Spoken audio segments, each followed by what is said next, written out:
Welcome back to another segment of Behind the Scenes of the Waltons. Today I'm taking more of your questions in a segment of Ask Judy. If you're enjoying these, please do hit like and subscribe and that notification bell if you'd like to know when I post a new video. Before I start with your questions, I just want to thank everyone for all of the birthday wishes you sent my way in this past few days. Really appreciate that. Birthdays are an interesting thing, especially as we go through different periods of our life. When I was young, each birthday meant that I was closer to some milestone, like, oh, I'll turn 16 and I'll be able to drive, or I'll turn 18 and I'll be legal, or I'll turn 21 and I can have a drink, things like that. I've never been one who's been very big on parties or big celebrations of my birthday. I tend to just do simple things. Some of the birthdays that stand out to me, when I was 13, when I turned 13, I was working with a theater company as a child. And for my 13th birthday, I had an opportunity to go have a sleepover with some of my best friends. And I wanted to do that for my birthday, but we were supposed to have a rehearsal. And my mom said, oh, no. You must go, you made a commitment. And so I was like, okay, all right, I'll go do the, the rehearsal.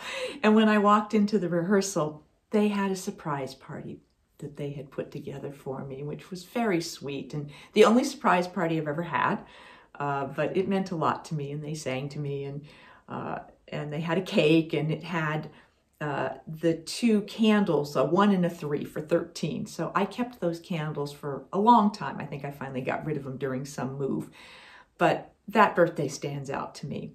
And then anytime I'm working on a special occasion, nowadays, that's one of my favorite things. Those were fun, the times when I was working. Or a couple of years ago, 2-3 years ago, I shared a really nice birthday with my castmate, Eric, who played Ben, he and his wife and another mutual friend of ours. We went to have dinner, and then we went to the theater, and we saw a production of Hello, Dolly, which was fun for me also because not only did I get to share this evening with friends, my husband and our friends, but I got to see a show that I'm very familiar with. I've done Hello, Dolly a number of times, so to see another production of it was enjoyable for me. So those are some of my little birthday stories on the Waltons. They would always have a cake for cast members on their birthday, and the whole crew would sing happy birthday. Because John Walmsley and I are about a week apart on our birthdays, they would frequently do sort of a joint cake, a joint party for us. And usually it was either right after lunch or right before lunch or something, or anyway, whenever it was, when we came in, typically in the kitchen, they would have this cake and everybody would sing happy birthday to us. And then we'd, start to cut the cake, and then we'd go on working, and the cake would be then available for everybody to go over and have a piece later. So I remember sometimes feeling like I wanted to have my own birthday. I didn't always want to have to share it with John, but I adore John, and it was nice to be recognized regardless of whether it was from just individually or sharing it with John. And now on to your questions. This one from Stephen. He said, did you ever mess up on those scenes, and what would you do? So yes, we did mess up. Pretty regularly something would happen. Somebody would fumble a line, or they'd miss a mark, so we weren't correctly in camera frame, or we missed our light, or we were blocked by something, or a prop didn't quite go the way we wanted it to. So we would just go back to the beginning and do it again. Sometimes if it was a longer scene, they would do what we called a pickup. So let's say they got through a complicated section at the beginning that involved some camera move and everybody landed correctly, and then several lines in, or towards the end somebody messed up something or the camera kind of missed a move, then we'd cut and we'd do a pickup. So we would just, go back, and we would start from, a line or two before wherever the point was that we messed up. And we would just do that section of the scene until the end of the scene. And then knowing that in editing, because they were going to be cutting around, it didn't really matter if they used the first part of the scene take or whether they used the pickup part. If it was an all-in-one shot, then of course we couldn't do a pickup because they needed it to be all continuously in one good take. So we would do the same thing with close-ups too, or various other two shots or things like that, that if you hit a particular point where there was a mess up, we just stop, and sometimes we just do a pickup depending on how long the scene was, or we do the whole thing again. Or if you fumbled something but you finished the scene, then they might say, well, let's just pick up that one line. So those types of things went on. The biggest thing with so much of TV is we have to keep moving at a pretty good pace. So there isn't the luxury of really, let's do 20 takes, or let's try it a little bit differently. We had to snap along. So typically we only did 2-3 takes. If we got it in the first one, might be like, okay, great, moving on. So I hope that helps answer your question. This question from Devacac100, sorry if I mispronounced that. Hi Judy, I'm not as familiar with the acting profession, so forgive my naivete, no problem. Before each episode, did actors read through the entire script to understand the feel of the story? Yes, I mean, I always read through an entire script. I wanted to know the whole story. That was important to me.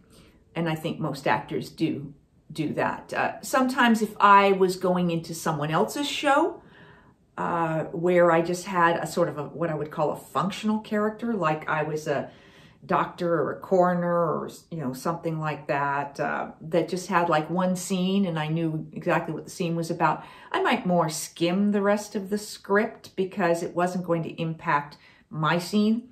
But that was very, very rare for me, and it was usually if it was just a really quick turnaround. One time I was hired the night before, shooting the next morning, and my priority was to make sure I knew my scenes rather than worry about reading the entire script and taking what few hours I had to prepare to read the whole script, because again, it didn't impact what I was doing in my scene. But for the Waltons, yes, I always read the entire script. Then continues on, since scenes are taped by location rather than scene, I assume an entire read-through was desired. Absolutely. For scenes where you had just a few lines, did you still read through the script, or did you simply come in, say your lines, be done with it? Covered that. Are there any episodes where you did not know the full depth of the story but found out when you watched the show? Well, I would say no, not really, but it was always fun for me when I watched episodes to see scenes that I wasn't in, to see what the actors brought to those scenes, or even the scenes that I was in sometimes, to see how they played within the entire episode. So it was always interesting to me, always still is interesting to me, to see how something transfers from just what you read on the page to the final product, and what the director's choices were with the camera, and how they chose to edit it together, and all those kinds of things. I mean, I just love the whole filmmaking process.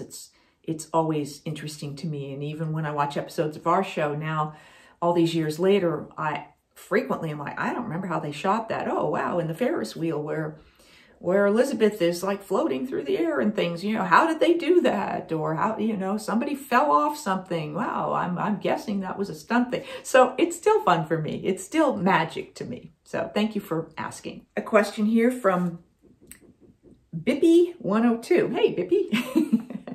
I would love to have you do a video on Battle of the Network Stars and what that was like. Did you practice as a team beforehand? Was it as competitive as it looked? What was it like playing football with Tom Selleck? And did you stay in touch with any of these people? I loved doing Battle of the Network Stars. I'm really competitive. So although I've never been a professional athlete in any way, I've participated in a lot of sorts of sports and always loved them. So for me, doing Battle of the Network Stars was fun and it was competitive. We did not practice as a team in advance, but I would try to practice some of the things that I knew I might be doing if I could, like maybe try to get in a pool and do some swimming, or certainly the football. I would take the football to work and have all the crew members toss me a football so I could practice catching. So things like that. And then, yes, it was very competitive. A lot of times it was shot over 2 days at Pepperdine University that overlooked Malibu beaches. And the first day, usually everyone was like, oh, this is so fun, we're gonna have fun, and very quickly into it, everyone got very competitive, particularly the guys. Not to say that a lot of the women weren't really competitive too, because they were. But it got to be like really in there. Hey, we cared, and people wanted to do their best, and there were injuries. I broke a finger during football one time. I did 3 of the battles. I sprained an ankle on the obstacle course. So, you know, there were definitely those aspects of it. So I think people did get pretty competitive. And then playing football with Tom Selleck. Tom, I love Tom. He was so great to work with. He was such a great, he was our team captain on one of the battles that I did. And a good football player, a really good athlete. And he was really, really kind to me and just, yeah, a great team member. So he was very good as a quarterback and knew how to throw the ball so that I could track it, I could catch it. He didn't overthrow it. He didn't like bomb it in there where it would have, you know, I would have had to do something like, wow, here it comes really fast. No bullets in there. He, you know, he did that. He might have thrown a little harder with the guys. Don't know. But that was a lot of fun. And I think my favorite Tom Selleck story was when I did the battle with him where I sprained my ankle in the obstacle course. I sprained it going through the water, over the wall. I landed awkwardly into the airbags on the other side. And as I stepped out, I kind of rolled the ankle. And so I had to go through the water thing, which I kind of almost ran through because my ankle hurt. And I finished and I won my heat, but then I just sort of laid down and you know, the pain was sort of, you know, hitting me on that. And Howard Cosell's trying to interview me and someone's like, leave her alone, she's injured. And then I was carried off the field. And it wasn't until I literally watched the episode when it aired that I realized that it was Tom Selleck who carried me off the football field. And I thought, oh shoot, I was in so much pain that I didn't even get to enjoy this moment of Tom Selleck carrying me off the football field. So those are some of my fun memories of doing a battle. And maybe I'll expand on one, you know, in a segment about more of that at some point. In terms of staying in touch with those people, some of them I already knew, and some, yes, I still cross paths with at times. Gregory Harrison, who I did all 3 of my battles with, he's super competitive, super athletic, really, you know, great athlete. And he and I have kind of, you know, kept in touch a bit over the years. Randy Oakes, who ultimately married Greg Harrison, and they, I think, met doing battle. She and I, a number of years later, ended up doing Circus of the Stars together when we did Flying Trapeze, so I got to know her a bit better as well. So those are some of my battle memories. That's what I have for you for this segment of Behind the Scenes of the Waltons Ask Judy, my birthday edition. Thank you so much for being here. I will see you next time on more Behind the Scenes of the Waltons and more Ask Judy. Thanks for watching.